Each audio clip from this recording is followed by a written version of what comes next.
Imam Bukhari rahmatullah alayh a énormément transpiré. Il transpirait tellement qu'on aurait dit que c'était une personne qui venait de prendre un bain, tellement son corps était mouillé. Et toutes les personnes, tous les habitants de Samarqand se sont déplacés pour aller là-bas à Khartang pour participer au janaza de Imam Bukhari rahmatullah alayh. Il dit qu'il y avait tellement de personnes qui se sont déplacées pour venir à cet endroit pour participer au janaza que toutes les personnes n'ont pu trouver de monture pour faire ce voyage. En langue perse, Khar signifie âne et Tang signifie étroit. Il dit que justement cette ville est appelée Khartang, âne étroit. Pourquoi? C'est par rapport à ce janaza où il n'y a plus eu suffisamment de monture. Malgré le nombre d'animaux qu'il y avait, ce nombre d'animaux était très insuffisant par rapport à la demande. C'est justement en référence à ce moment-là, ce moment du décès de l'imam Bukhari rahmatullah alayh, que cette ville a été baptisée Khartang. Et après son enterrement, il dit que de la terre de sa tombe se dégageait une odeur de musc et une odeur de ambar. Et cette bonne odeur se propageait de partout.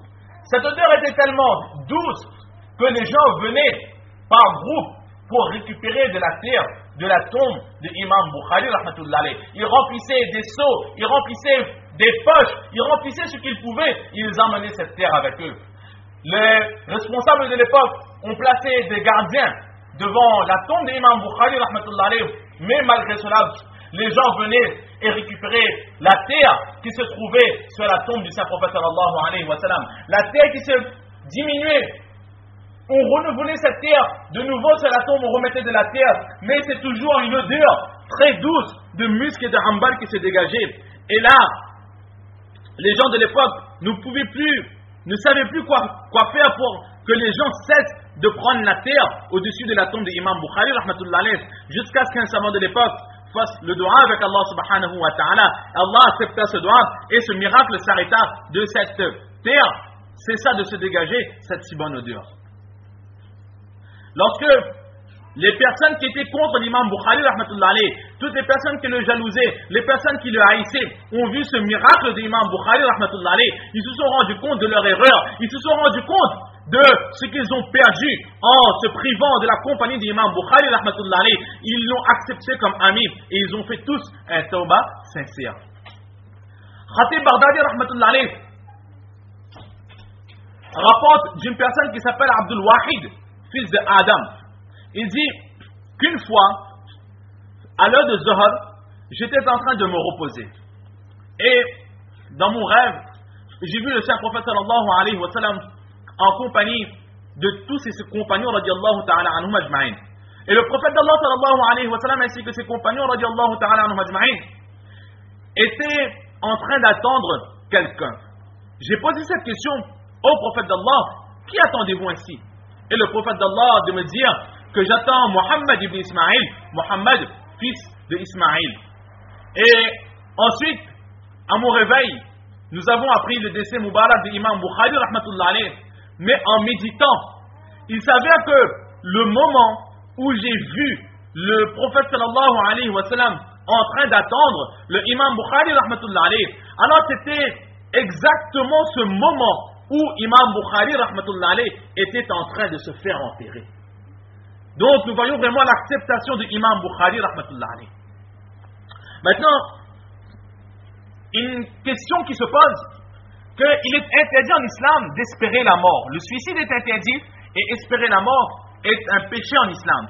Et précédemment, nous avons vu qu'imam Bukhari rahmatullah alayh, il a fait ce doigt: oh Allah, cette terre est venue très étroite pour moi, alors reprends-moi, ramène-moi vers toi. Comment est-ce que quelqu'un du statut de l'imam Bukhari rahmatullah alayh a pu se permettre de faire un tel doigt? Alors deux réponses se dégagent dans cette question.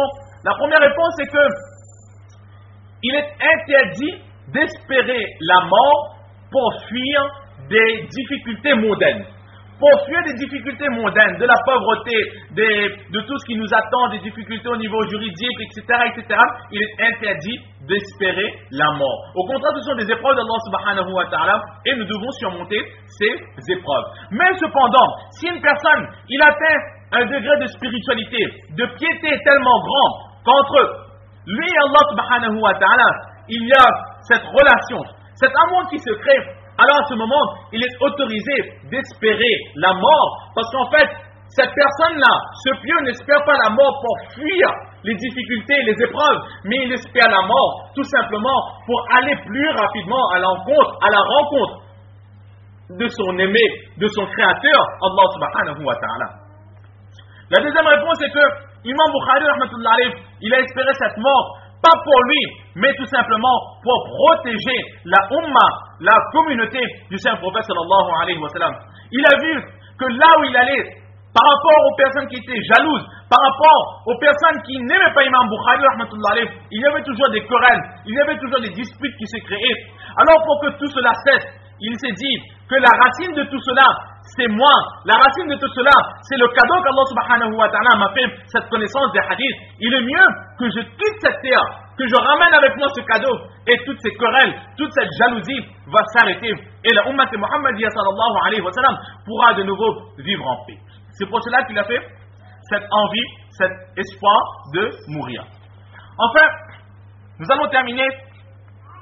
Imam Bukhari, rahmatullah alayh, il a écrit plusieurs ouvrages. Il n'y a pas que le Bukhari Sharif qu'il a écrit. Cependant, il n'y a que le Bukhari Sharif qui est considéré comme le livre le plus authentique. À part cela, les autres livres, les autres recueils de Imam Bukhari, rahmatullah alayh, n'auront pas le même statut que le Bukhari Sharif. Parmi ces recueils, il y a plus ou moins dans les livres que nos professeurs nous ont montré, que les Akabid, nos pieux, ont écrit. Alors il est relaté plus ou moins 22 livres qui ont été écrits par l'imam Bukhari rahmatullah alayh. Nous allons ici citer quelques-uns.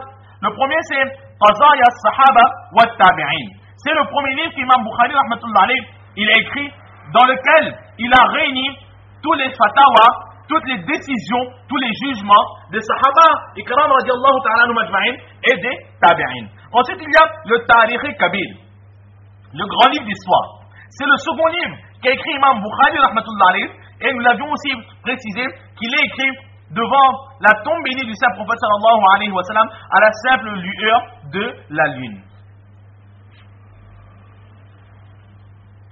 Et dans ce livre, il a écrit la biographie de tous les Sahaba Ikram et des Tabi'in dans l'ordre alphabétique.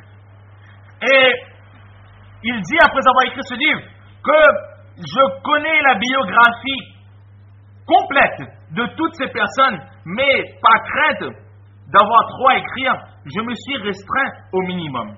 Ensuite, un autre livre qui est aussi connu, c'est le Adabul Mufrad, un recueil de hadiths dans lequel il y a les hadiths de adab, les façons de vivre, etc. Ensuite, il y a un autre livre appelé le Tafsir Kabir et un autre livre, Birrul Walidain, le respect des parents. Imam Bukhari rahmatullah alayh était de quelle école? Alors il y a des divergences, mais la réponse la plus acceptée est qu'Imam Bukhari rahmatullah alayh était un mujtahid, c'est-à-dire qu'il avait suffisamment de connaissances pour pouvoir suivre les enseignements du prophète sallallahu alayhi wa sallam en se basant sur les hadiths et le Coran. Il n'avait pas besoin de suivre un imam, il n'avait pas besoin de suivre un professeur, mais il avait suffisamment de hadiths en sa connaissance, en sa position, suffisamment de compréhension des hadiths pour pouvoir lui-même comprendre et voir la voie à suivre pour atteindre Allah subhanahu wa ta'ala. Cependant, nous avons aussi précisé que dans ce domaine, il n'excellait pas comme les autres, tels qu'Imam Abu Hanifa rahmatullah alayh, ou Imam Malik, ou Imam Ahmad ibn Hanbal rahmatullah alayh, ou encore Imam Shafi'i rahmatullah alayh. C'est pour cela que Imam Bukhari rahmatullah alayh n'est pas considéré comme un imam d'une école. Il n'y a pas 5 écoles, que par exemple il y a l'école de Imam Abu Hanifa rahmatullah alayh, mais il n'y a pas l'école de Imam Bukhari rahmatullah alayh, car à plusieurs reprises, certaines de ces décisions sont contestées par d'autres ulama ikram.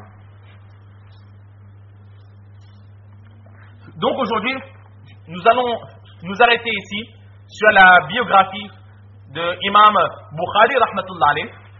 Allah subhanahu wa ta'ala nous donne le tawfiq de comprendre ces quelques paroles, surtout de mettre en pratique et de propager. Wa ma tawfiqi illa billah.